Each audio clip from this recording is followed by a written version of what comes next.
أعوذ بالله من الشيطان الرجيم بسم الله الرحمن الرحيم قل أطيعوا الله وأطيعوا الرسول فإن تولوا فإنما عليه ما حمل وعليكم ما حملتم وإن تطيعوا تهتدوا وما على الرسول إلا البلاغ المبين۔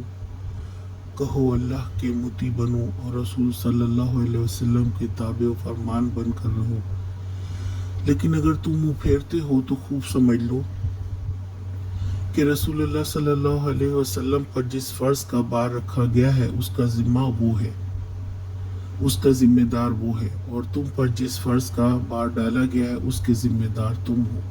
اس کی اطاعت کرو گے تو خود ہی ہدایت پاؤ گے، ورنہ رسول کی ذمہ داری اس سے زیادہ کچھ نہیں ہے کہ صاف صاف حکم پہنچا دیں۔ بار بار اللہ تعالیٰ نے اللہ اور اس کے رسول صلی اللہ علیہ وسلم کی اطاعت کا حکم دیا۔ اطاعت و ایمان کی پوچھ گچھ ہوگی، کامیاب اور حق تک پہنچنے کا یہ راستہ ہے۔ رسول صلی اللہ علیہ وسلم کا کام پہنچانا تھا، ہمارا کام ایمان لا کر عمل کرنا اور اللہ کا کام حساب لینا ہے۔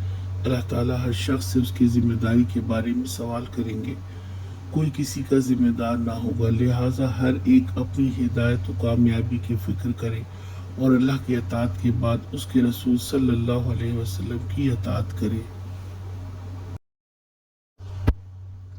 آج کا سوال، انسان کس چیز کی فکر کرے؟